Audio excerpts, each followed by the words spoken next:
देखिए यहाँ पर जो है कि वीडियो आपकी कट गई थी, हम रिकॉर्डिंग नहीं किए थे और इतना जो है कि हम बता दिए हैं, ठीक ना। तो फिर से मैं बता रहा हूँ। देखिए सबसे पहले तो प्रश्न नंबर 1 यहाँ पर ये है, हम लोग शुरू कर रहे हैं प्रश्न नंबर 1 को। आपको पता है प्रश्न नंबर 1 शुरू हो रहा है और ये जो प्रश्नावली है 2 पॉइंट जो है आपकी 4 है। देखिए जब इसके जब स्टार्ट हम कर रहे थे ना तो पूरा बता दिए थे, लेकिन वीडियो रिकॉर्ड नहीं हो पाई है, तो फिर से मैं बता रहा हूँ। इसके जस्ट पिछले वाली वीडियो में हम लोग जो है कि देखे थे 2.4 का बेसिक कंसेप्ट देखे थे। तो उस बेसिक कंसेप्ट को आप लोग जो है कि थोड़ा पढ़ लीजिएगा, ताकि इसमें जो भी आपका चल रहा है तो बेसिक कंसेप्ट पे आधारित यहाँ पर है, क्योंकि हम लोग इसके पिछले वाले वीडियो में सूत्र भी देखे थे और इस पर उदाहरण भी हम आपको पढ़ाए थे। तो आप उस वीडियो को जरूर देखे होंगे, तभी इस वीडियो को आप देख रहे हैं, क्योंकि प्रश्नावली का सोल्यूशन यहाँ पर हो रहा है। तो यहाँ पर देखिए प्रश्न नंबर 1 है और यहाँ पर प्रश्न नंबर जो है कि 1 में कह रहा है कि निम्नलिखित जो है आपका समीकरण को जो है कि संगतता की जांच कीजिए कि जो भी आपका ये समीकरण दिया गया है। प्रश्न नंबर 1 में 2 है, तो आपका पहले का यहाँ पे नोट मैं कर दिया हूँ, लेकिन कट गए, वीडियो रिकॉर्ड नहीं होने की वजह से थोड़ा परेशानी हो गई है, तो फिर से मुझे बताना पड़ रहा है। यानी कि आपको ये बताना है कि ये संगत है कि असंगत है, ये चीज़ें आपको यहाँ पे बतानी है, ठीक है। तो चलिए यहाँ पर बताने के लिए सबसे पहले ये सवाल तो आपका दिया ही है। तो सबसे पहले हम लोग क्या करते हैं, कभी भी हल करते हैं तो जो भी आपका ये 3 समीकरण दिया रहता है, समीकरण को ax = b के रूप में लिखते हैं। ए क्या है आपको पता है कि ये गुणांक अवयव कहलाता है, जो कि x y z के गुणांकों से ये बनता है। और किस तरह से बनता है पिछली वाली क्लास में हम लोग डिस्कस कर चुके हैं, बना करके भी हम समझाए थे। तो ए अवयव वही आपका बनेगा जो x y z का गुणांक होगा। तो इस C1 में आपके जो है कि x के गुणांक रहेंगे, C2 में y के गुणांक रहेंगे और यहाँ पर C3 में z के जितने भी गुणांक रहेंगे उनको रखा जाता है। इसके बाद x का वैल्यू जो है x y z हमेशा रहता है। इसके बाद b वाला मान वही रखा जाता है जो बराबर के बाद मान रहता है, तो वो आपका b का मान होता है यहाँ पे, ठीक है। चलिए तो इतना हम लोग लिख लिए। इसके बाद क्या करते हैं, चूंकि जो भी आपका ये मान बना हुआ है इससे हम लोग संवर्धित अवयव निकालते हैं, यानी संवर्धित अवयव को लिखते हैं।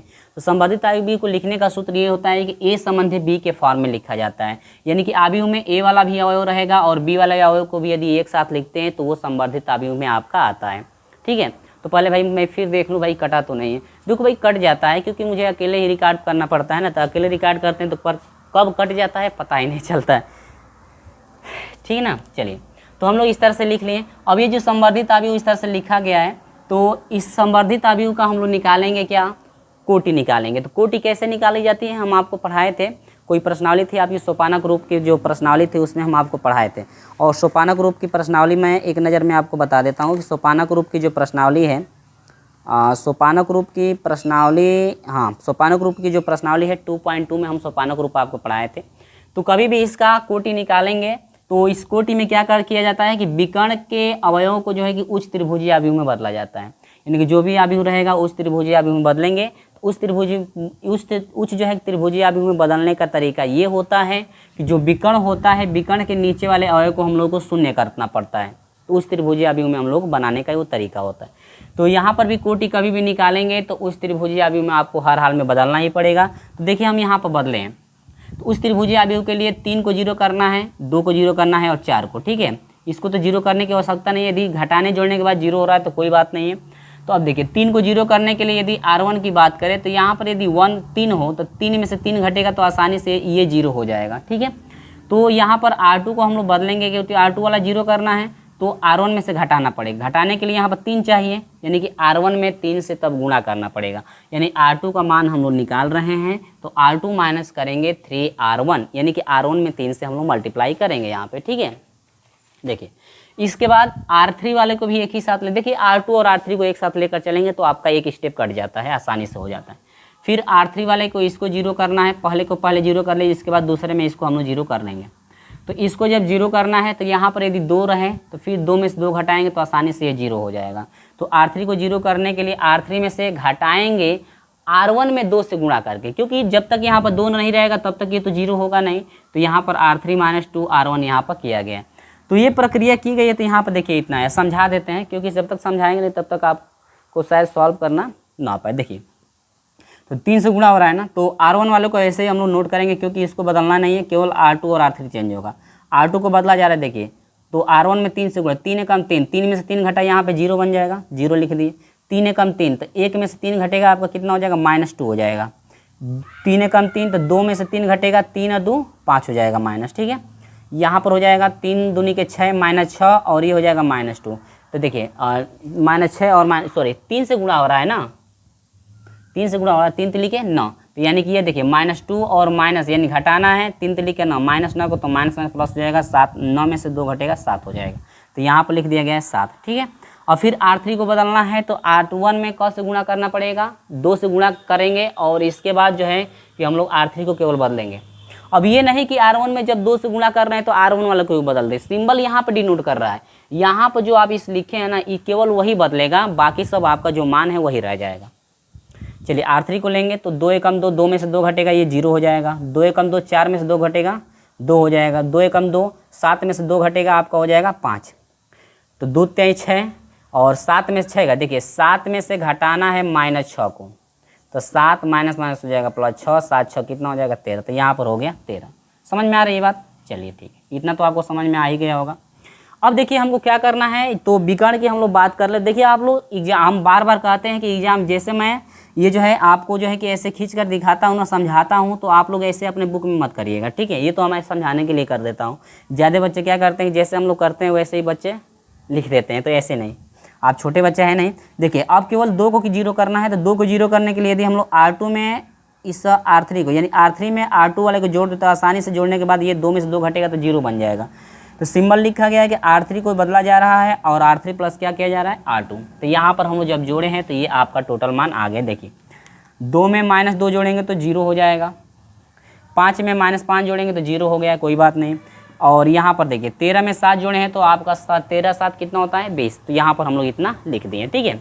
तो अब हम लोग इसकी कोटि की बात करें, किसकी बात करें, कोटि की। तो देखिए भाई कोटि की यदि बात करें तो अतः कोटि क्या हो जाएगी, लिखेंगे कि अतः कोटि, किसकी कोटि निकाले हैं, कोटि आपको निकाले हैं ए संबंध किसकी, बी की। यही कोटि जो होता है आपका बराबर होता है अशून्य पंक्तियों की संख्या, यानी जितनी पंक्ति अशून्य होगी वो आपकी संख्या होती है। इसमें पूरा 0 नहीं है, इसमें पूरा 0 नहीं है, इसमें पूरा 0 आपका नहीं है, 20 इसमें है। तो कोई भी पंक्ति ऐसी नहीं है कि जिसमें सभी अवयव जो है शून्य है। तो अशून्य पंक्तियों की संख्या कितनी हो जाएगी, 1 2 3। अगर कोई कहेगा कि शून्य पंक्तियों की संख्या कितनी है, तो एक भी नहीं है। तो जितनी आपकी कोटि बराबर होता है अशून्य पंक्तियों की संख्या, जितनी पंक्ति शून्य नहीं होगी वही आपकी संख्या हो जाएगी। तो एगो पंक्ति शून्य के हयो शून्य नहीं है, हयो शून्य नहीं, कोई भी ऐसी पंक्ति नहीं है जिसके अवयव सभी शून्य है। तो कब हो जाएगा 1 2 3, यानी कि R1 भी शून्य नहीं है, R2 भी शून्य नहीं है, R3 भी शून्य नहीं। तो कोटियों की संख्या कितनी हो जाएगी, आपकी 3 हो जाएगी। समझ में आई बात कि नहीं। अब हम लोग चलेंगे क्या, हम लोग निकालेंगे कोटि, यहाँ पर हम निकालेंगे गुणांक आव्यूह से। किस आव्यूह से, गुणांक आव्यूह। अब हम लेते हैं गुणांक आव्यूह। चलिए भाई अब यहाँ पर आएगा गुणांक आव्यूह। तो गुणांक आव्यूह को किससे डिनोट करते हैं, ए से। तो गुणांक आव्यूह ए बराबर, अब गुणांक आव्यूह ए कहाँ से लेंगे, यहाँ से नहीं लेना है, ये तो ए गुणांक आव्यूह कहलाता है, लेकिन यहाँ से नहीं लेना है। जो आपका संवर्धित आव्यूह है उसी में गुणांक आव्यूह है। अगर यहाँ से आप लेंगे ना तो फिर अब इसको बदलना पड़ेगा आपको जो है कोटि के फॉर्म में, तो फिर घटाना पड़ेगा। उससे अच्छा ये है कि यही मान सेम है, ये है ना, तो इसको तो हम लोग घटाते हुए आए हैं। तो गुणांक आव्यूह का जो आपकी कोटि केवल हम लोग इसी से निकाल लेंगे। देखो भाई इससे भी आप हल कर सकते हो, लेकिन आपको फिर इस तरह से परिवर्तित करके आपको दिखाना पड़ेगा। और संवर्धित आव्यूह से एक ही बार लेंगे तो आपको बदलना कुछ नहीं पड़ेगा, केवल यहाँ से हम लोग लिख लेंगे। तो ए बराबर हो जाएगा 1 0 0 1 -2 और यहाँ पर 0 1 -5 और 0। ये गुणांक आव्यूह लिख दिया गया संवर्धित आव्यूह से। तो क्या कोटि यहाँ पर जो है कि परिवर्तन करने की आवश्यकता है, नहीं, क्योंकि ये खुदे जो है कि आपका जो है कि उच्च त्रिभुजीय आव्यूह में है, तो यहाँ पर कोटि हम लोग निकाल सकते हैं। तो यहाँ पर हो जाएगा कोटि, क्या हो जाएगा कोटि, यहाँ पर लिखेंगे कोटि रो ए इजिकल टू हो जाएगा अशून्य पंक्तियों की संख्या। अशून्य पंक्ति कितनी है, एगो, इसमें पूरा 0 नहीं तो एगो पंक्ति। देखिए यहाँ पर मैं नोट कर दे रहा हूँ R1 R2 और R3, एगो दूगो पंक्ति अशून्य है, लेकिन तीसर की शून्य है। तो ये कह रहा है कि कोटि होती है अशून्य पंक्तियों के बराबर। तो शून्य वाला तब छूट जाएगा, क्योंकि पूरा शून्य है तो वो छूट जाएगा। अशून्य पंक्तियों की संख्या एगो दूगो, तो यहाँ पर हो जाएगा कोटि इजिकल टू कितनी हो जाएगी 2। तो अब तो यहाँ पर समझ में आ गया है ना कि क्या हो रहा है। तो अब लिखेंगे कि इसलिए रो ए जो है यह बराबर नहीं है यानी कि कोटि ए जो है यह कोटि बराबर नहीं है किसके, ए संबंध है किसके, बी के। यानी कि इसकी जो कोटि है, ए वाली जो कोटि यानी गुणांक अवयव की जो कोटि है बराबर नहीं है जो कि असंवर्धित अवयव की कोटि के। आज जब बराबर नहीं है अतः समीकरण कैसे हैं, अतः समीकरण निकाय कैसा होगा, असंगत। लिखेंगे कि अतः समीकरण निकाय, अतः समीकरण निकाय कैसा होगा, असंगत होगा, असंगत होगा। ठीक है, अतः समीकरण निकाय क्या होगा, असंगत होगा। ये आपका जो है फाइनल आंसर यहाँ पे निकल करके आ गया। देखिए आपके जो बुक में दिया हुआ है ना, मैं आंसर भी मैच करा लेता हूँ भाई, मैं आंसर मैच करा लेता हूँ। इसमें संगत दिया है तो संगत नहीं होगा, ये असंगत होगा, मिसप्रिंट कर दिया है। क्योंकि हम लोग देख रहे हैं कि साफ साफ जब हम लोग सॉल्व कर रहे हैं तो दोनों की कोटि बराबर तो आ नहीं रही है। अगर दोनों की कोटि यदि बराबर आ जाती तब ये आपका संगत होगा, तो वह असंगत होना चाहिए। मिसप्रिंट है तो आप लोग सही कर लेंगे। ये आपका हो गया क्या, असंगत। ठीक है, समझ में आई बात कि नहीं। अब इसी का स्क्रीनशॉट आप लोग ले लीजिए और इसी तरह से मैं आपको लेकर चलता हूँ सेम इसका दूसरा सवाल। ये तो प्रश्न नंबर पहले का पहला रहा, इसके बाद दूसरा को भी सॉल्व करते हैं। और दूसरा में आपको जांच करने के लिए कह रहा है कि संगत है, दिखाइए कि समीकरण इतना क्या है, संगत। अब ये कह रहा है कि संगत है, संगत है तो दिखाओ कि वास्तव में ये संगत है कि नहीं है। तो चलिए स्क्रीनशॉट ले लीजिए, इसके बाद हम लेकर चलते हैं प्रश्न नंबर पहले के दूसरे के तरफ। ठीक है, चलिए स्क्रीनशॉट इसका ले लीजिए। चलिए दोस्तों, तो यहाँ पर हम आपको लेकर आ गए हैं प्रश्न नंबर पहले का दूसरा। ठीक है, इसमें भी हम लोग कोटि पहले निकालेंगे और देखेंगे क्या क्या आपका मिल रहा है। सेम चीज़ें आपकी वही चलेंगी। और इसमें कह रहा है कि जांच करिएगा कि संगत है, आपको संगत दिखाने के लिए कह रहा कि दिखाइएगा कि क्या ये संगत है कि नहीं है। ठीक ना, चलिए भाई, तो हम लोग सॉल्व करेंगे, जो आएगा हम लोग का वही होगा भाई, जो आएगा हम लोग का वही आपका हो जाएगा। तो ये इसमें कह रहा है संगत दिखाने के लिए कह रहा है, तो देखिए सॉल्व हम लोग करते हैं और देखते हैं संगत है कि नहीं।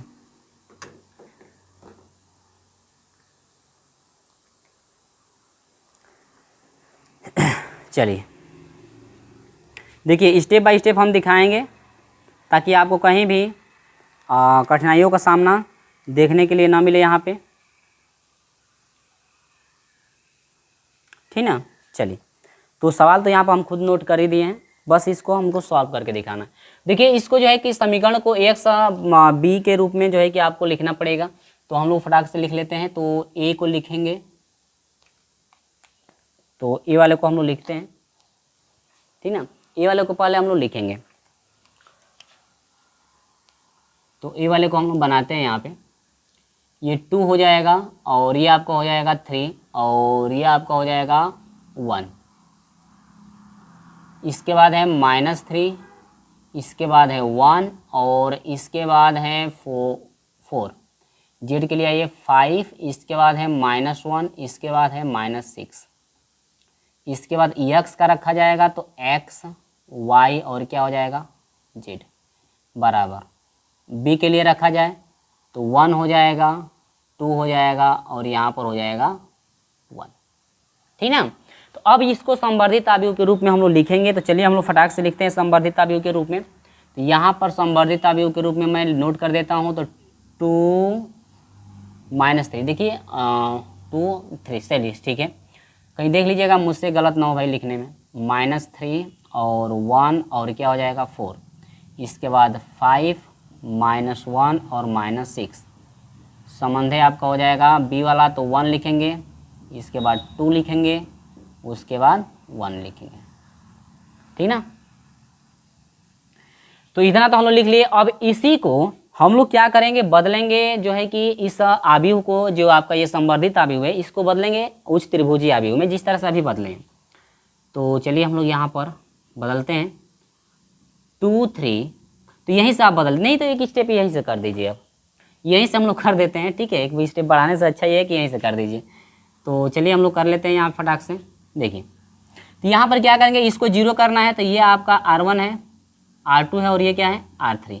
इसको 0 करना है तो यहाँ पर क्या होना चाहिए। और हाँ, एक चीज़ हमेशा याद रखिएगा, एक चीज़ हमेशा आप याद रखिएगा कि कभी भी जो आपका मान है ना, कभी भी जो आपका वो जो है कि नियम ये कहता है कोटि निकालने के लिए जब आप सोपानक रूप से हल करते थे तो कि हमेशा पहला जो मान है आपका 1 होना चाहिए। हमेशा जो पहला मान है वो क्या होना चाहिए 1। पहले मैं देख लूँ कटा तो नहीं, ठीक है। चलिए भाई कटा नहीं, ठीक है। तो यहाँ पर देखिए हमेशा जो आपसे कहा जाता है ये R1 है, R2 हो गया और ये क्या हो गया R3। हमेशा जो आपका सोपानक रूप ये कहता है कि हमेशा पहला अवयव 1 होना चाहिए। तो देखो इसमें 1 कहाँ पर है, यहाँ पर 1 है, तो इस R3 को कहाँ पे ले जाए R1 को, तो यहाँ पर 1 आसानी से हो जाएगा। यानी कि हम लोग स्टेप बढ़ाएंगे कि R1 जा रहा है R3 पर और R3 जा रहा है किस पे, R1 पे जा रहा है। तो पहले हम लोग इसको बदलेंगे, क्योंकि यदि बदल लेते हैं ना तो हमको बहुत ही ईजी हो जाता है। तो इसको हम लोग यहाँ पे ले जाएंगे तो यह हो जाएगा 1 4 -6 और यहाँ पर हो जाएगा 1, ठीक है। इसके बाद क्या करेंगे देखिए, इसके बाद 3 वाला तो ऐसे रह जाएगा 3 1 और -1 और यहाँ पर हो जाएगा 2। इसके बाद ये वाला आ जाएगा यहाँ पे 2, इसके बाद हो जाएगा -3, इसके बाद हो जाएगा 5 और यहाँ पर हो जाएगा क्या 1। देखिए 1 कर दिया गया, पहला 1 हो गया, तब आप आसानी से प्रक्रिया कर सकते हैं आगे की। तो R1 हो जाएगा, R2 हो जाएगा और ये क्या हो जाएगा R3। चलिए तो हम लोग शुरू करते हैं। अब देखिए इसको 0 करना है तो यहाँ पे 3 होना चाहिए, यानी कि R2 को जब 0 करना है तो R2 में से घटाना पड़ेगा कितना, यहाँ पर 3 है तो यहाँ पर 3 करना पड़ेगा, यानी कि इसमें जो है 3 से गुणा करना पड़ेगा। अगला स्टेप, यहाँ पर यदि 2 है तो यहाँ पर यदि 2 रहे तो आसानी से 0 हो जाएगा, यानी कि हम लोग R3 को बदलना चाहते हैं और R3 में से घटाना पड़ेगा 2R1। चलिए हम लोग फटाक से यहाँ पे काम करते हैं।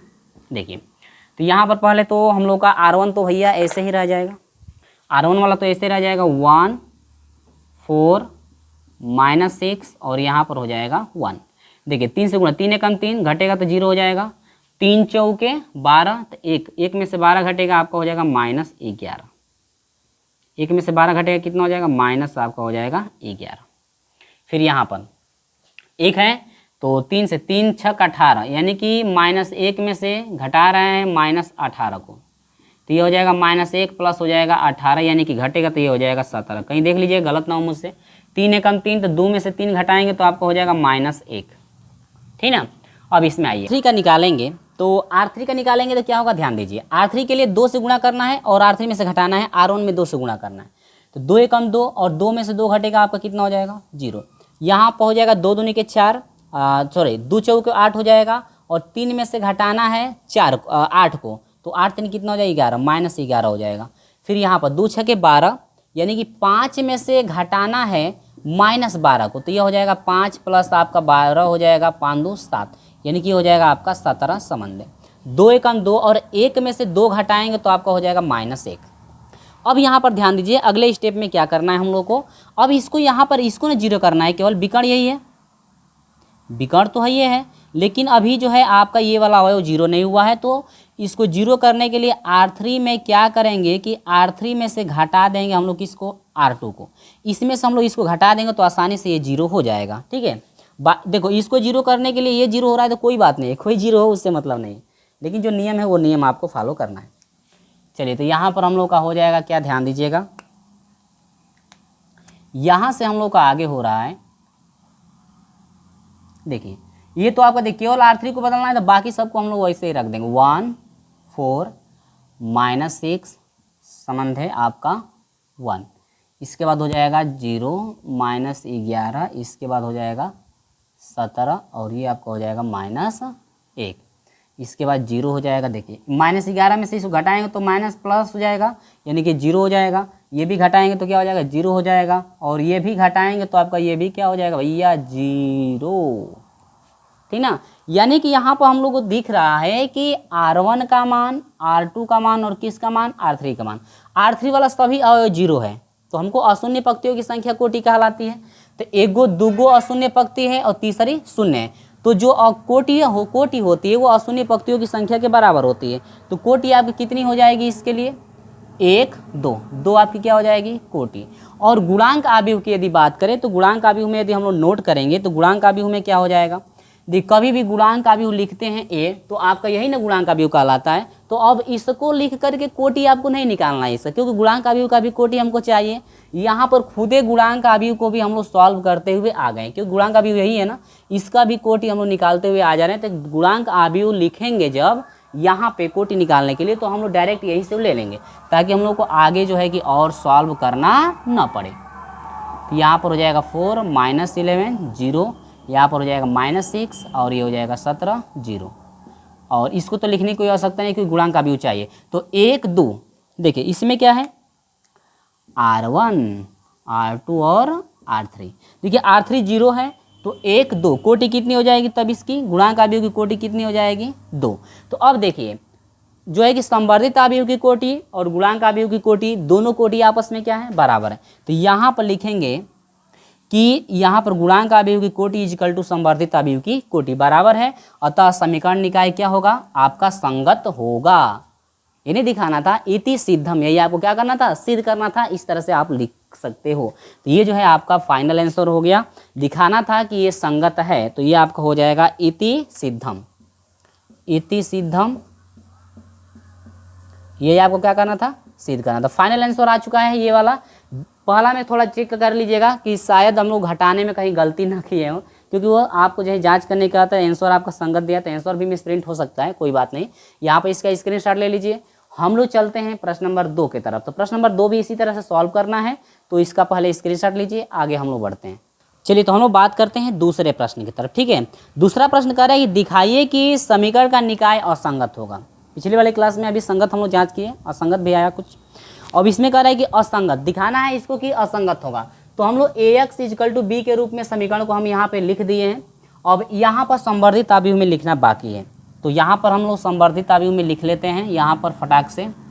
देखिए ये हो जाएगा 1 3 और यह हो जाएगा 7, इसके बाद -4 8 और यह हो जाएगा -8, इसके बाद 7 -2 और यह हो जाएगा 26 संबंध। यह हो जाएगा आपका 14 संबंध, यह हो जाएगा 13 संबंध, कितना हो जाएगा 5, है ना। अब इसको जो है कि हमको तो भैया बदलना है, इसका कोटि निकालना ही पड़ेगा। कोटि निकालने के लिए हमको उच्च त्रिभुजीय आव्यूह बदलना है। तो किसको उच्च त्रिभुजीय आव्यूह में बदलेंगे, थोड़ा पास पास लिख दिए क्या, इसको थोड़ा मैं इधर हटाता हूँ। माइनस कितना है 8, ठीक है। तो हमको इसी को यही वाला जो मान है इसी को बदलना उस त्रिभुजी में, ठीक है। चलिए तो 3 को 0 करने के लिए यहाँ पर 3 चाहिए, तो हम लोग करेंगे क्या कि R2 को 0 करना चाहते हैं और R2 में करेंगे 3R1, यहाँ पर हो जाएगा R1 R2 और ये हो जाएगा R3। तो यहाँ से हम लोग लिखना प्रारंभ करते हैं। इसके बाद ये हो जाएगा, इसके बाद R2 को जो है R3 को हम लोग 0 करना चाहते हैं, तो यहाँ पर 7 यदि हो तो R3 में से घटाएंगे 7R1, ठीक है। चलिए तो हम लोग घटा कर लिखते हैं यहाँ पे। देखिए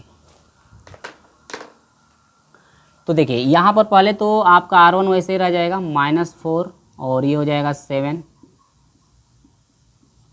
चलिए तो 3 एकम 3, 3 में से 3 घटा 0, 3 चौके 12, तो ये 12 में से घटाएंगे -12 को, 12 में से घटाना है यानी माइनस में प्लस हो जाएगा, तो 12 8 कितना हो जाएगा 20 हो जाएगा, ठीक है।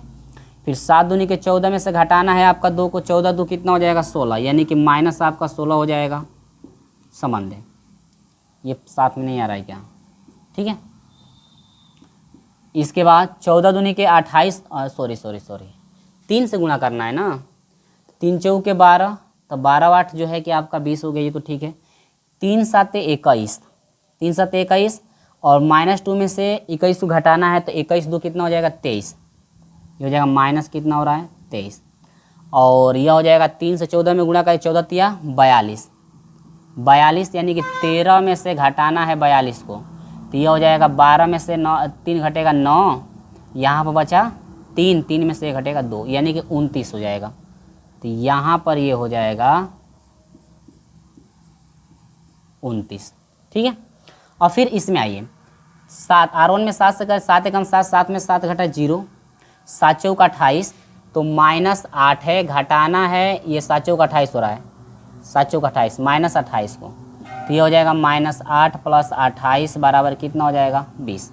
तो यहाँ पर हो जाएगा आपका कितना 20। आगे अगला चीज़ ये तो हो गया 7 चौक 28, 7 7 49, यानी कि 26 में से घटाना है 7 7 49 को। 9 में से 6 घटा 3, यहाँ पर ये आपका हो जाएगा 2, 23 हो गया।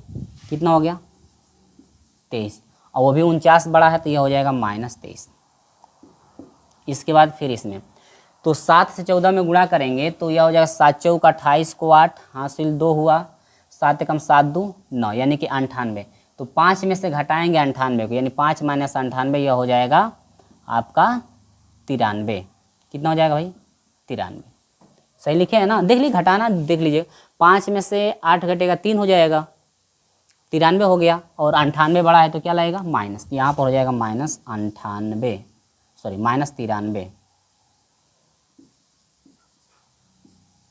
ठीक ना। अब देखिए इसको 0 करना है तो इसको, ये जो है R1 है, ये R1 की कंडीशन, R2 कंडीशन, और ये किसकी है R3 की। तो हमको R3 को 0 करना है तो इसको करना पड़ेगा R3 माइनस करना है R2। चलिए तो 1 - 4, इसके बाद 7, संबंध है आपका 14। ये हो जाएगा 0 20 -23, संबंध है आपका 29। 0 हो जाएगा, 0 हो जाएगा, इसमें से ये घटेगा आपका 0 हो जाएगा, इसमें से इसको घटाएंगे तो देखिए घटाएंगे तो माइनस हो जाएगा, दोनों जुटेगा, 9 3 12 को 2 हासिल 1, 9 2 11, 11 1 हासिल लिया 12, यानी कि -122। अब देखिए अब तो ये विकर्ण 0 0 हो गया ना, यानी उच्च त्रिभुजी अभी में बन गया। तो अब यहाँ पर क्या हो जाएगा ध्यान दीजिएगा, अतः कोटि क्या हो जाएगी, अतः कोटि क्या हो जाएगी इसकी, देखिए कोटि आपकी 1 2 3, संवर्धित के लिए आपका कोटि 3 हो जाएगा। गुणांक आव्यूह की बात करें तो गुणांक आव्यूह को लिखिए, गुणांक आव्यूह के लिए हो जाएगा 1 0 0 -4 20, और ये हो जाएगा 0। इसके बाद 7 -23, और इसके बाद क्या हो जाएगा ये 0। आपको पता है कि संवर्धित आव्यूह का जब भी हम लोग कोटि निकालते हैं तो हम लोग जो है कि गुणांक आव्यूह का कोटि हम लोग निकालते हैं तो संवर्धित आव्यूह से ही हम लोग लेते हैं, ताकि हम लोग को कोटि फिर हम लोग को घटाकर निकालना ना पड़े, क्योंकि ये खुद ही आपका हल कर होकर कि वो आ गया है कोटि कंडीशन के लिए। तो कोटि गुणांक आव्यूह के लिए कितनी हो जाएगी 1 2, आपकी कोटि कितनी हो जाएगी 2।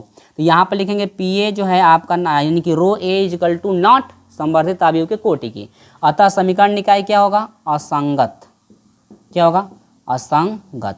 यानी सिद्ध करने के लिए कह रहा था कि दिखाइएगा कि समीकरण निकाय जो है क्या है असंगत आपका है। तो इति सिद्धम, यही आपको क्या करना था सिद्ध, यानी कि ये प्रूफ हो गया, इति सिद्धम। ये आपका जो है फाइनल आंसर आपके स्क्रीन पर निकल करके आ गया है। ठीक है, तो इस तरह से आपको सिद्ध करना था। देखिए जितने भी प्रश्न है ना इसी तरह से आपके होंगे, तो आप चाहते हैं तो आप सॉल्व भी कर सकते हैं, लेकिन भाई मेरा फर्ज है कि आपको जो है सॉल्व करके दिखाना, तो मैं सॉल्व करके दिखाता हूँ। ठीक है, स्क्रीनशॉट ले लीजिए। इसी के साथ हम लोग बढ़ते हैं तीसरे प्रश्न की तरफ, जल्दी से स्क्रीनशॉट इसका ले लीजिए। चलिए तो यहाँ पर देखिए सॉल्व करेंगे 3 को, और प्रश्न नंबर 3 ये कह रहा है ना कि आप दिखाइएगा कि ये असंगत है। असंगत प्रश्न नंबर 3 को भी दिखाना है तो कोई बात नहीं, हम लोग आसानी से दिखा लेंगे। देखिए तो सबसे पहले तो हम लोग लिखेंगे जो आव्यूह है इसको A को लिखेंगे हम लोग, तो ये हो जाएगा 2, एक्स वाले को पहले लिखिए 6, और उसमें है आपका देखिए इसमें एक्स सही नहीं है तो क्या लिखेंगे आप, तो सर 0 लिख दीजिए, तो लिखेंगे ही 0 नहीं दिया हुआ था। देखिए इसमें y दिया हुआ है 6, इसमें आपका y दिया हुआ है 20, और उसमें y दिया हुआ है 6। ठीक ना। अब आगे देखिए फिर z वाले की बारी, इसमें z तो है नहीं तो 0 लिखेंगे, और उसमें z है -6 तो 6 लिख देंगे, और उसमें आपका क्या है z आपका माइनस है 18। ठीक है, और x वाला आपका हो जाएगा x y और क्या हो जाएगा z। इसके बाद b वाले को लिखेंगे तो -11 बना, -3 बना, और -1 बना। ठीक है, अब देखिए अब हम लोग संवर्धित आव्यूह के रूप में यहाँ से हम लोग लिख सकते हैं। तो संवर्धित आव्यूह के रूप में यहाँ पर नोट करेंगे हम लोग 2 6 0, 6 20 6, 0 -6 -18। इसके बाद संबंध लिखेंगे -11, संबंध लिखेंगे -3, संबंध लिखेंगे -1। ठीक है, इतना समझ में आया कि नहीं आया? देखो इस तरह से हम लोग स्टेप बाय स्टेप लिख लेंगे और आगे बढ़ेंगे। देखिए आपको पता है कि हमेशा कभी भी हल करेंगे तो पहला अवयव 1 होना चाहिए, लेकिन यहाँ पहला अवयव 2 है, किसी में 1 है नहीं, इसको हम लोग बदल नहीं सकते। तो यहाँ पर 1 करने के लिए 2 से यदि हम लोग R1 में भाग दे दें, ये आपका R1 है, R2 है और ये क्या है R3। यहाँ पर 1 करने के लिए सभी में यदि 2 से भाग, यानी कि R1 को 1 करने के लिए हम लोग करेंगे R1 बटा में क्या 2, R1 में 2 से हम लोग भाग करेंगे। ठीक है, R1 में कितने से भाग करेंगे? 2 से, ताकि हम लोग आसानी से यहाँ पर बदल सकें। चलिए तो भाग दे दीजिएगा। तो ये 2 से 2 में भाग देंगे तो 1 हो जाएगा, 2 से 6 में आपका 3 हो जाएगा और ये हो जाएगा 0। इसमें भाग देंगे तो आपका हो जाएगा -11 बटा में कितना बन जाएगा? 2। बाकी सब तो ऐसे उतार दीजिए, 2 20 6 20, इसके बाद -6, इसके बाद हो जाएगा -3, इसके बाद 0 हो जाएगा और 6 हो जाएगा, -18 हो जाएगा और यहाँ पर हो जाएगा -1। हो गया ना 1। अब आसानी से हम लोग कर सकते हैं, अब आसानी से हम लोग क्या कर सकते हैं? हल कर सकते हैं। R2 और ये हो जाएगा R3।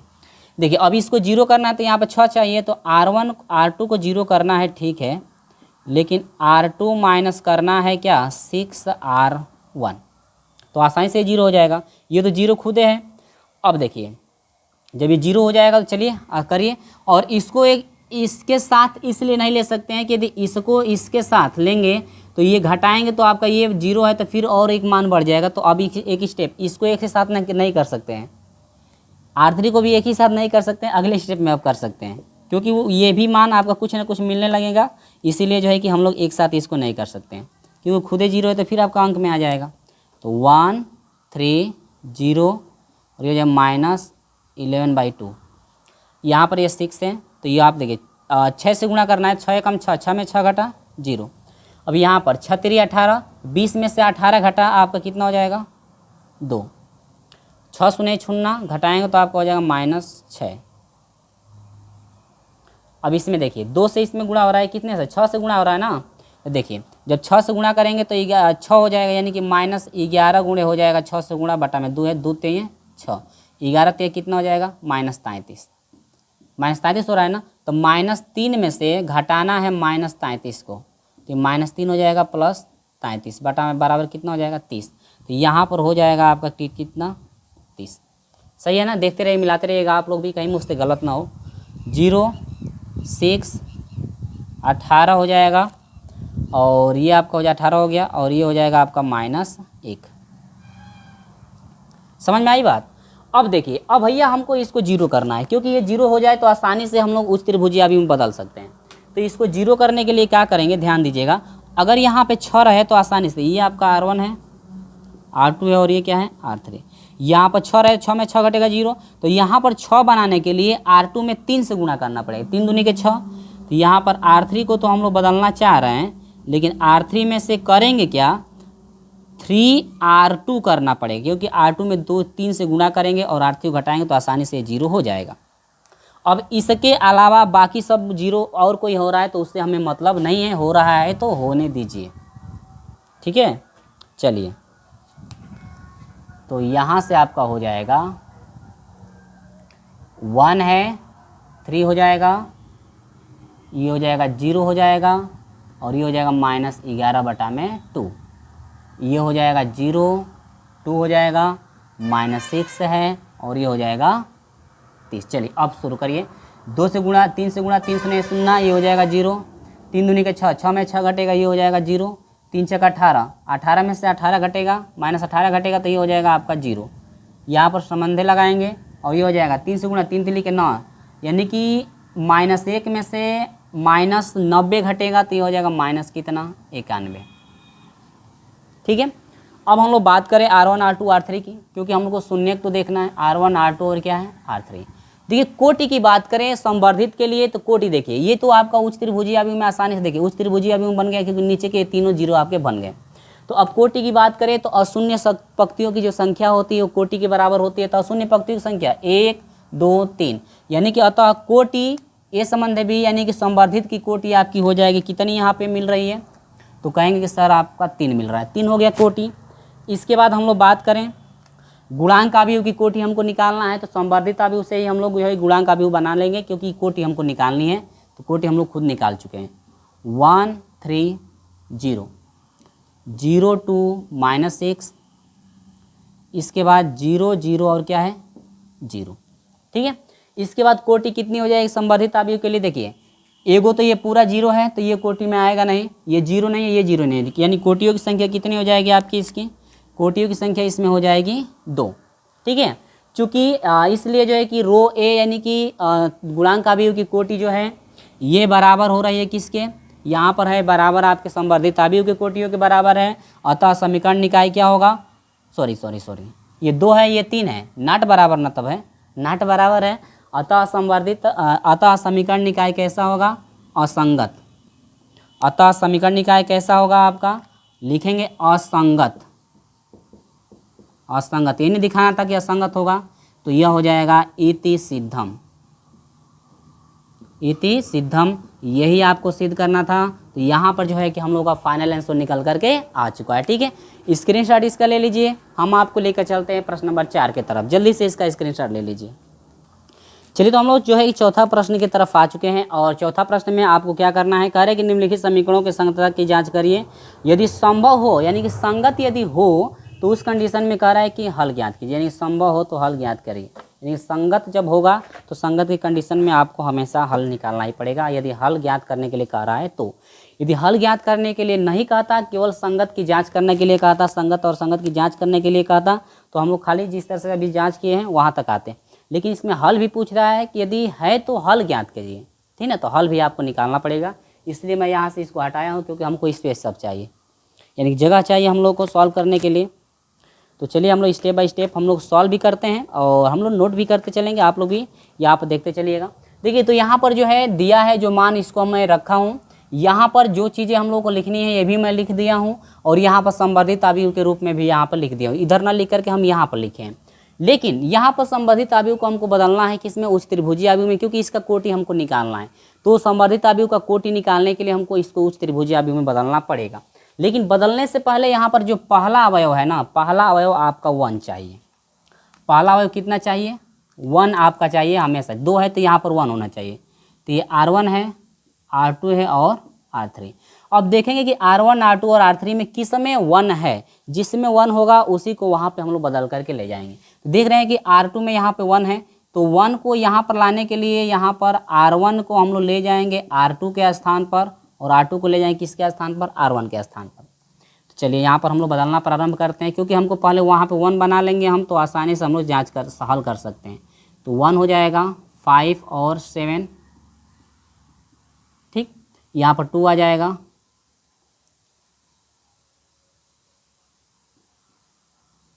ठीक ना, और इसके बाद हो जाएगा 3,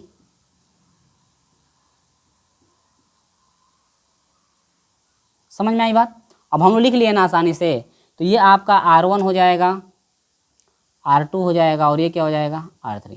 देखिए विकर्ण की कंडीशन क्या है, विकर्ण वाला ये है ना, यानी विकर्ण वाला यही है, तो इसी को हमको क्या करना है, नीचे वाले को 0 करना है। तो नीचे वाले को 0 करने के लिए यहाँ पर 0 करने के लिए यहाँ पर यदि 2 हो तो आसानी से कर, यानी कि R2 को मैं 0 करना चाहता हूँ, तो कैसे करूँगा, R2 में से घटाऊंगा, लेकिन उससे पहले R1 में जो है कि 2 से गुणा करके घटाना पड़ेगा, यहाँ पर 2 रहेगा तभी तो आपका 0 हो जाएगा। फिर R3 को भी एक साथ बदल सकते हैं। अब तो R3 को बदलना आप चाहते हैं तो किस तरह से बदलेंगे आप, हम लोग इस तरह से बदलेंगे कि R3 को, तो मैं इधर लिख देता हूँ, R3 को बदलना चाहते हैं तो R3 में से यहाँ पर 3 रहे, तो यानी कि 3 में यदि गुणा हम लोग कर दें, 3R1 कर दें, तो आसानी से ये 0 आपका हो जाएगा, ठीक है। चलिए तो हम लोग यहाँ पर नोट करते हैं, देखिए R1 R2 और R3 केवल बदलेगा, तो ये ऊपर वाला हो जाएगा 1 5 7, ठीक है। अब देखिए बदलना शुरू करेंगे हम ना, बदलना शुरू करेंगे हम लोग, ध्यान दीजिए एकदम अच्छे से। 2 एकम 2, 2 में से 2 घटा 0, 2 5 10, और 3 में से 10 घटाएंगे तो आपका हो जाएगा -7। यहाँ पर 2 7 14, 4 में से 14 घटाएंगे तो यह हो जाएगा -10। ठीक है, यहाँ पर आइए 15 दूनी के 30, तो 4 - 30 यदि करते हैं हम लोग तो यहाँ पर कितना हो जाएगा 26, यानी कि ये बड़ा है तो आपका हो जाएगा -26। हो गया ना। आगे बढ़िए, फिर इसको करना है तो आर 3 एकम 3, 3 में से 3 घटाइए 0 हो जाएगा। 3 5 15, तो 11 में से 15 घटाएंगे तो आपका हो जाएगा -4। समझ में आई बात? कहीं गलत तो नहीं हो रहा है? कहीं गलत तो नहीं हो रहा है? देखते रहिएगा। चलिए अब यहाँ पर देखेंगे, अब ये आपका हो जाएगा सही है। 3 से गुणा होता है 3 5 15, तो 11 में से यहाँ पर 5 5 5 5, हाँ ठीक है 5 ही आ रहा है। तो 11 5 3 15, तो 11 में से 15 घटेगा तो या 15 में 11 में से यदि 15 घटाएंगे तो आपका हो जाएगा -4। ठीक है, -4। 7 दूनी के 14 में से 13 घटाएंगे तो -1 हो जाएगा।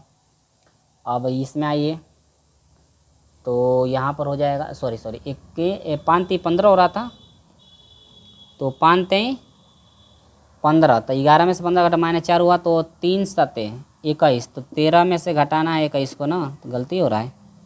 तो ये हो जाएगा 8, यानी कि हो जाएगा 8, तो यहाँ पर हो जाएगा -8 हो रहा है। ठीक है ना। चलिए संबंध है, अब यहाँ पर हो जाएगा 15 तिया 3 से करना है, 15 तिया 45, यानी कि 29 में से घटाना है 45 को, तो 15 में से ना घटेगा आपका 6 हो जाएगा। 3 बचा, 3 में से 2 घटेगा आपका 1, यानी कि 16। तो ये हो जाएगा माइनस कितना हो जाएगा 16 आपका हो जाएगा। अब ये देखिए आपको यहाँ पर जो 14 है ना, इसको केवल आपको 0 बनाना है।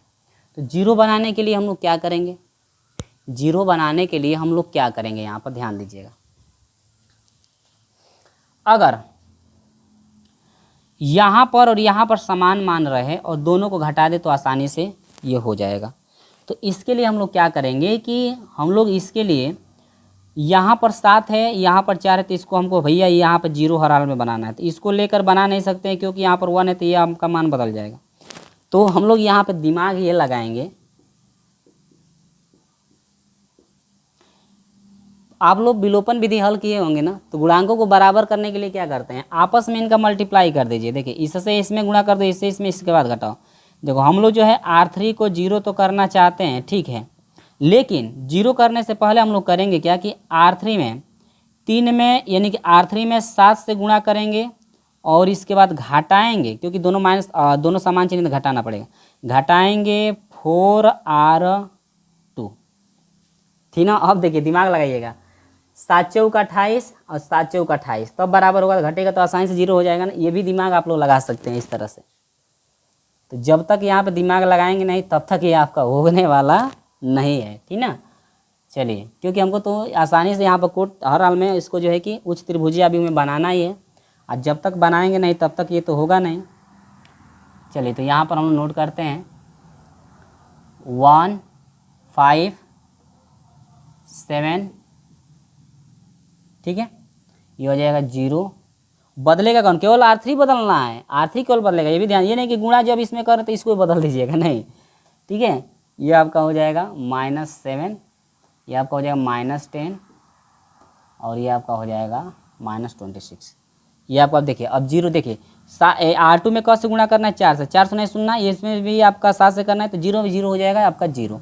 अब यहाँ पर आइए 4 7 28, 7 चौक 28, तो 28 28 दोनों जगह हो जाएगा, तो 28 में से 28 घटाएंगे तो ये आपका माइनस तो प्लस हो जाएगा, तो आपका हो जाएगा ये 0। अब यहाँ पर देखिए इसमें R2 में कौन से गुणा करना है, 4 से, देखिए 4 से गुणा करना है ना, तो 4 दाम में 40, तो देखिए ये आपका बन गया -40 बन गया, ठीक है।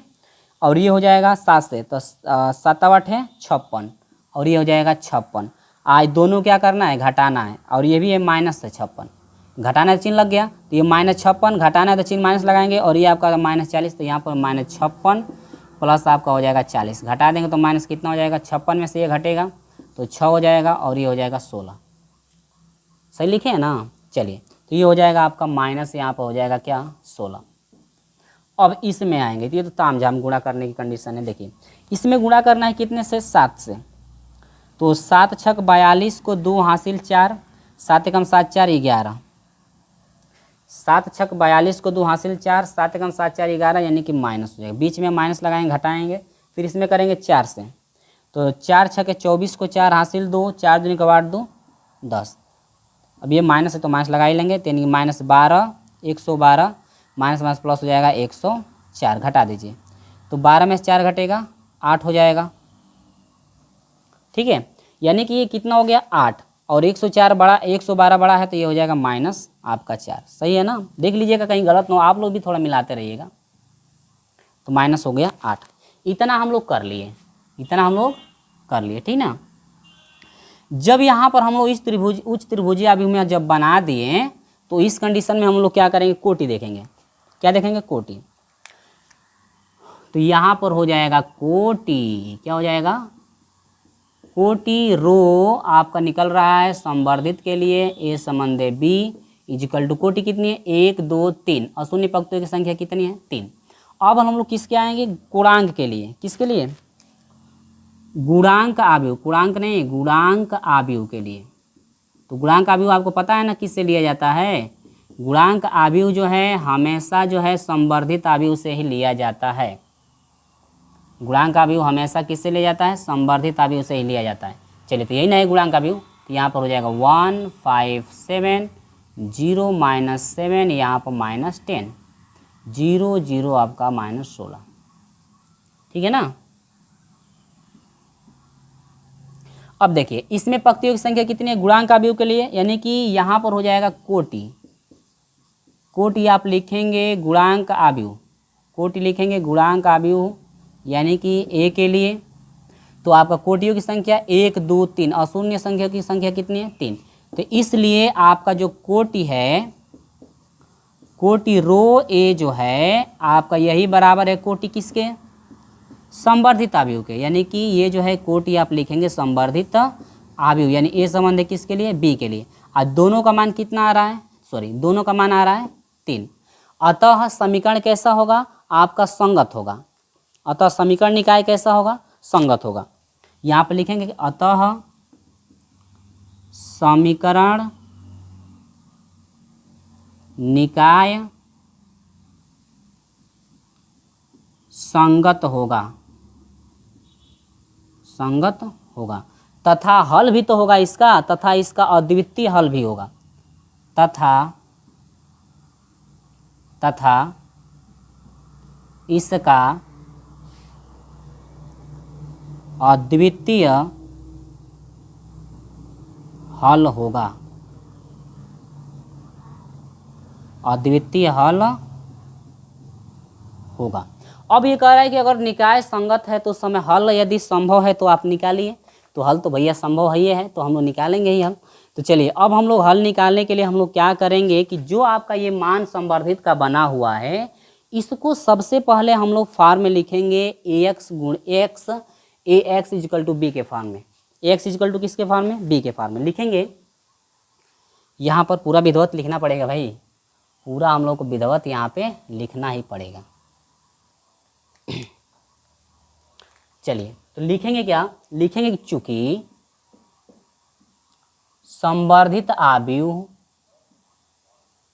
को ax गुणे बी के रूप में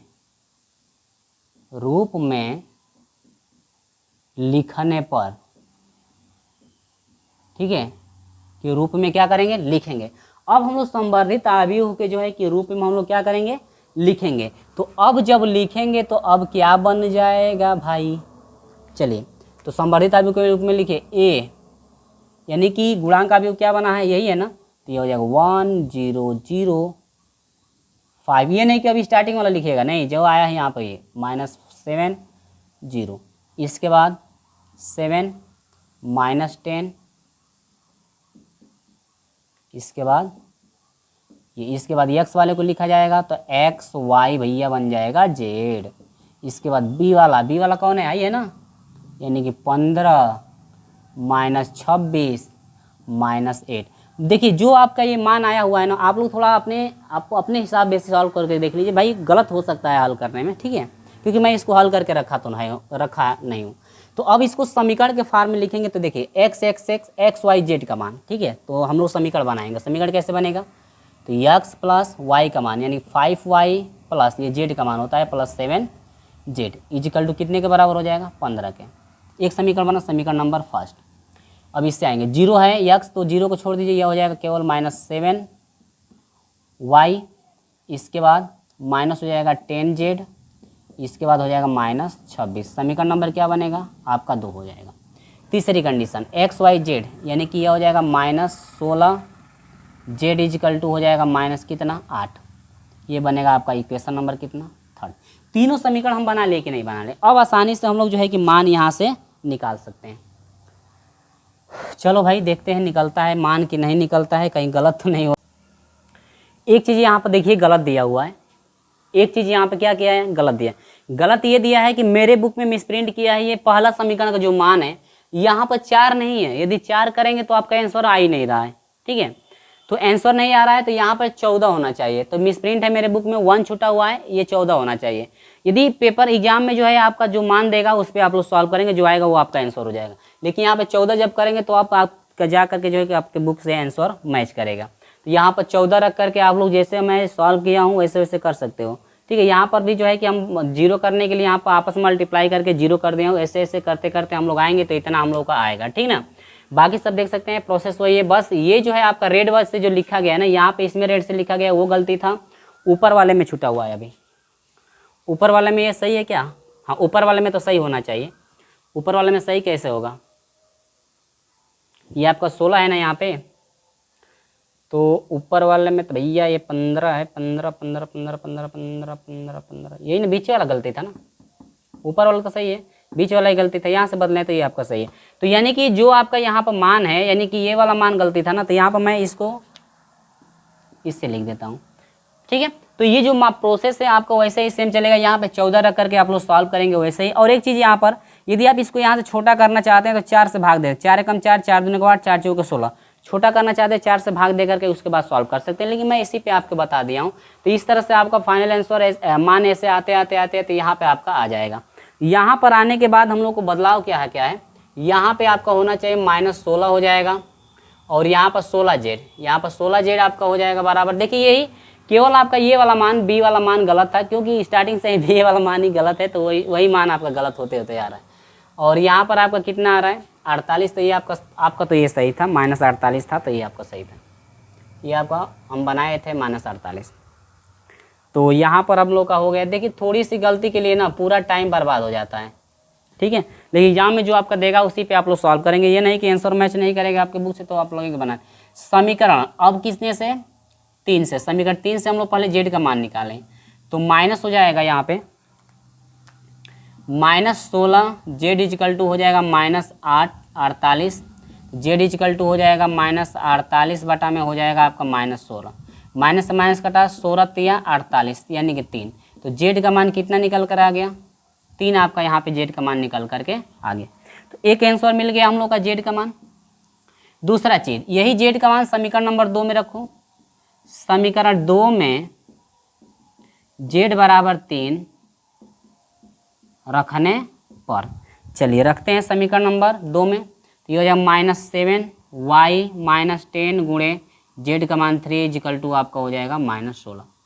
तो यहाँ पर -7y बराबर हो जाएगा, यह हो जाएगा -10 3 30 बराबर हो जाएगा -16। तो 7y इजिकल टू हो जाएगा -16 + 30, तो यहाँ से आपका -7y इजिकल टू हो जाएगा, घटा दीजिए तो यह आपका हो जाएगा 14, ठीक है। तो यहाँ से हम कटाएंगे तो y इजिकल टू हो जाएगा 7 दूनी के 14 माइनस कितना हो गया 2, तो y का मान -2 आपका निकल कर आ गया। तो ये आपका एक आंसर आ गया। x का मान z, y का मान z का मान निकल गया, तो यही मान समीकरण नंबर कौन में रखा जाए, 3 में। लिखेंगे कि समीकरण 3 में नहीं 1 में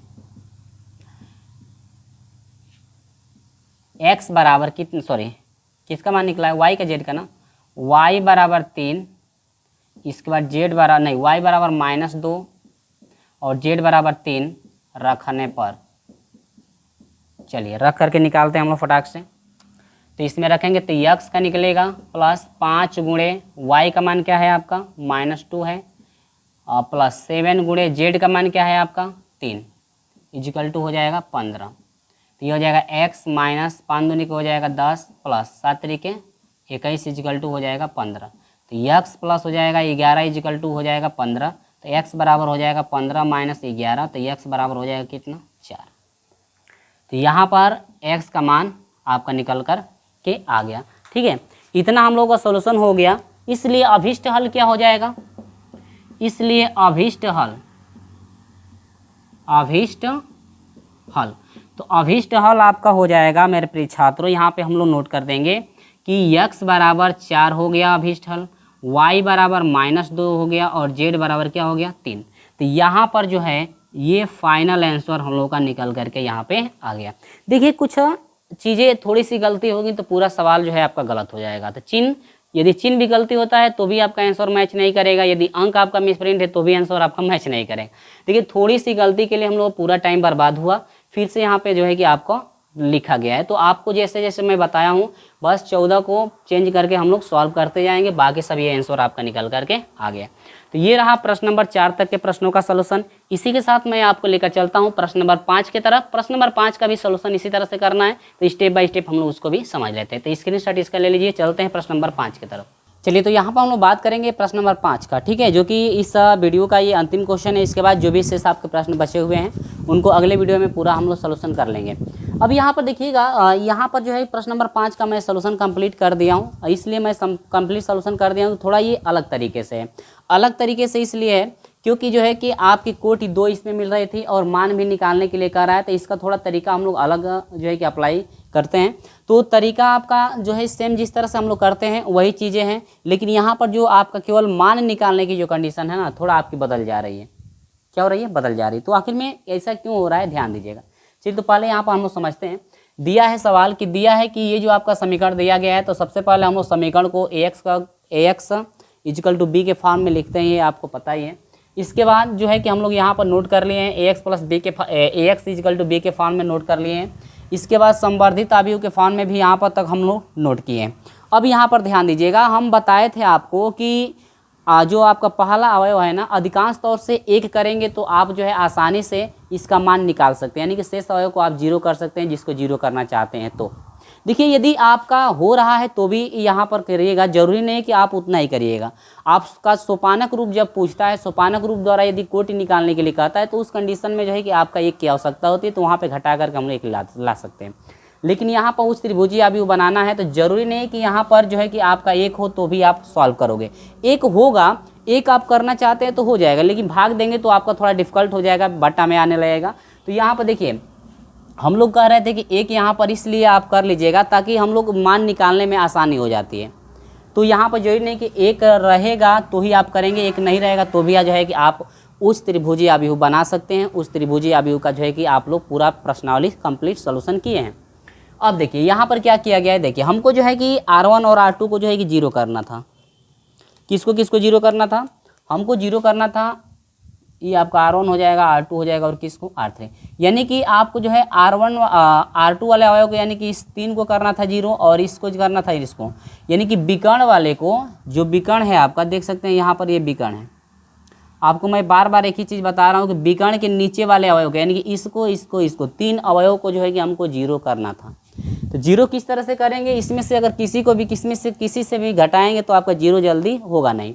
अगर यहाँ पर 1 रहता तो आसानी से गुणा इसमें करके आसानी से घटा करके हम लोग ला सकते हैं, लेकिन 1 होगा ही नहीं, 1 हो ही नहीं पाएगा आप किसी तरह से भी करेंगे। तो अगर इसमें R2 में आप 2 से गुणा करके 5 में से घटाएंगे तो 1 आसानी से यहाँ पर हो जाएंगे, लेकिन वो तरीका आप करेंगे तो वो बहुत बड़ा हो जाएगा, मान बड़े बड़े आने लगेंगे। तो हम लोग करेंगे क्या कि जिस तरह से अभी पिछले वाले वीडियो में हम लोग देखे हैं कि आपस में इनका मल्टीप्लाई करा दीजिए, आपस में मल्टीप्लाई करा देंगे जिस तरह से विलोपन विधि हल किया जाता है उसी तरह से। तो यहाँ पर क्या किया गया है, ध्यान दीजिएगा।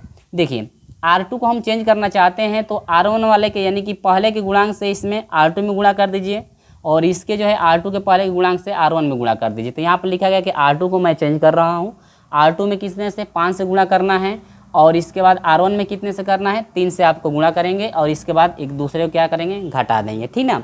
अब वही चीज़ R3 में भी, R3 में यहाँ पे 7 है और यहाँ पर R1 में 5, यानी 5 से इस R3 में गुणा कर दीजिए और इस 7 से जो है कि R1 में गुणा कर दीजिए और घटाएंगे तो आसानी से ये और ये आपका 0 हो जाएगा। तो देख सकते हैं इस तरह से गुणा करके घटाने के बाद हम लोगों को ये मान मिला हुआ है। तो आप गुणा करके देख सकते हैं। देखिए 5 3 15 हो जाएगा, 3 5 15, 15 में से 15 घटाइए आपका 0 हो जाएगा। इसमें 5 से गुणा करेंगे आप और इसमें 3 से गुणा करेंगे, घटाएंगे तो आपका हो जाएगा 121। घटा कर देख लीजिएगा, हम घटाएंगे तो टाइम आपका ज़्यादा लगेगा, गुणा भाग करना पड़ेगा यहाँ पे। अब यहाँ पर देखिए 5 दूनी के 10 हो जाएगा और 3 7 21, तो 10 में से 21 घटाएंगे तो आपका हो जाएगा -11। इसके बाद 9 5 45 हो जाएगा और 4 3 12, तो 45 में से 12 घटाएंगे तो आपका 33 हो जाएगा। ठीक है,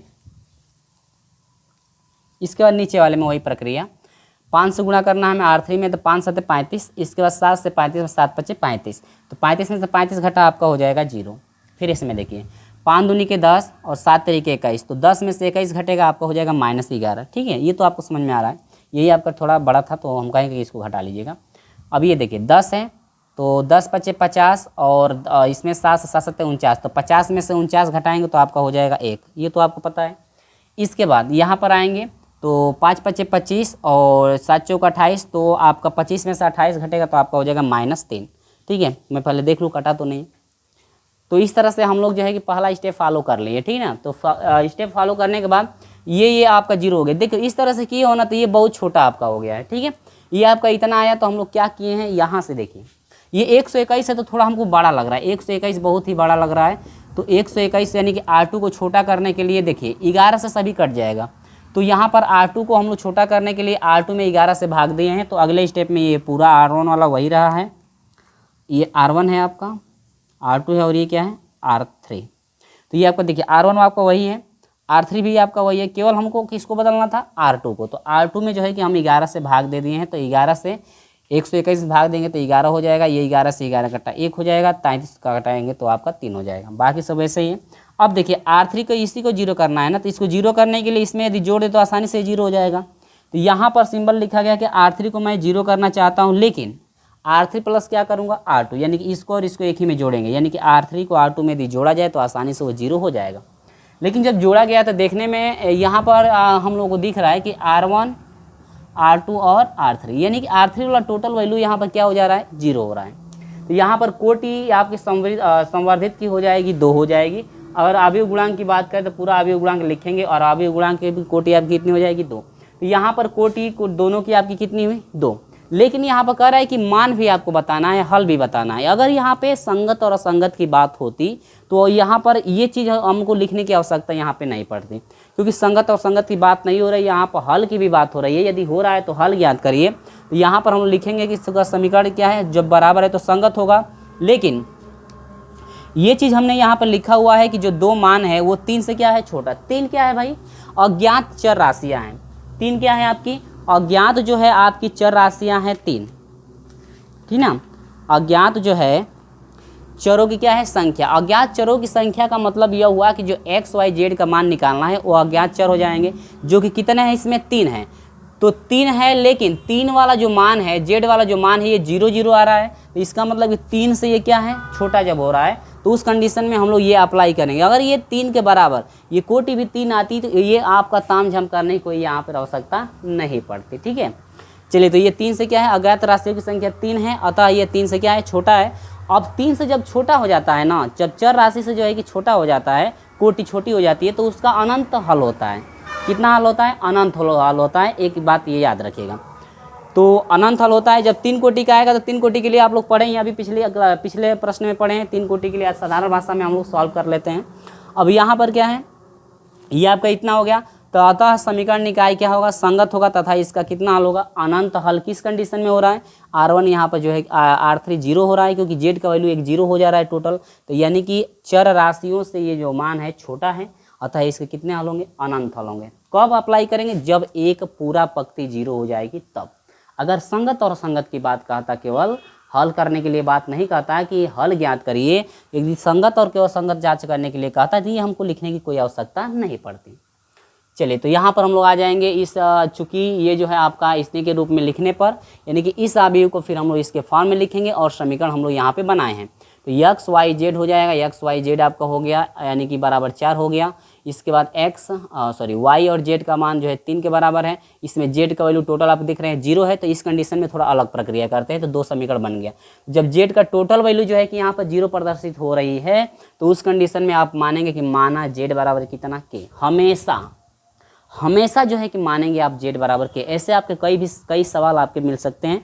इस तरह के आपके जो है प्रश्न नंबर जो है आपका 6 भी इस तरह से मिल सकता है, ठीक है। आपके अनेक इस तरह से आपके सवाल कई आपको मिल सकते हैं, सॉल्व करने के लिए आपको मिल सकते हैं। तो माना जेड बराबर के, क्योंकि यहाँ पर ये जो है कि टोटल मान 0 हो रहा है, तो जेड बराबर हमेशा के हम लोग मान लेंगे, तो यह एक जो है आपका आंसर इसका फाइंड हो जाएगा, ये जेड का एक वैल्यू हो जाएगी। अब यही जेड का मान जो है देख रहे हैं कि समीकरण नंबर 2 में यदि रखते हैं तो वाई का मान हम लोग आसानी से निकाल सकते हैं। तो यही जो है जेड का मान के जो है, यानी कि जेड की जगह पर के जो है समीकरण नंबर 3 में रखे हैं, और यहाँ पर के को इधर कर दें तो प्लस हो गया है, तो ये गुणांक है तो बट्टा लगा दें, तो ये हो गया आपका वाई का मान, जो कि आपका बन गया आंसर 1, ठीक है। इसके बाद जब जेड का मान पता चल गया, वाई का मान पता चल गया, तो अब हम लोग क्या करेंगे कि एक्स का मान निकालने के लिए इनका मान समीकरण नंबर 1 में हम लोग रखेंगे। तो समीकरण 1 में y और z का मान क्या करने पर, रखने पर, तो यहाँ पर y और z का मान हमने रखा हुआ है, रख करके पूरा सॉल्व किया हुआ है, तो देख सकते हैं इतना आपका आंसर निकल करके आया हुआ है। तो सॉल्व करने का तो तरीका आपको आता होगा। तो ये जो है आपका फाइनल आंसर रहा, जो कि हमने सॉल्व करके यहाँ पे समझाया हुआ है, इसलिए ताकि टाइम हम लोग को ज़्यादा ना लगे। और एक चीज़ आपको दिक्कत यहाँ पे ये कर रही थी कि अनंत की कंडीशन कब बन रही थी, तो ये भी आपको अच्छे से समझाना था, ठीक है, समझ में आ गया। तो ये चीज़ें आपको हमेशा याद रखना है, इस तरह के सवाल एग्जाम में आपके आते भी हैं, ठीक ना। तो आपको ये सब चीज़ें याद रखनी पड़ती हैं। कुछ ऐसे भी चीज़ होते हैं जो कि आपको याद रखना पड़ता है। तो यहाँ तक कंप्लीट हुआ प्रश्न नंबर 5, और अगले वीडियो में हम आपका साथ लेकर आएंगे जो भी शेष प्रश्न आपके बच रहे हैं, तो अगले वीडियो में हम लोग कवर कर लेंगे। तो चलिए दोस्तों, मिलते हैं आपसे अगले वीडियो। और हाँ, ये वीडियो पसंद आती है तो इस वीडियो को लाइक शेयर अपने दोस्तों के साथ जरूर कीजिएगा। तो चलिए दोस्तों, मिलते हैं आपसे अगले वीडियो में, तब तक के लिए बाय बाय।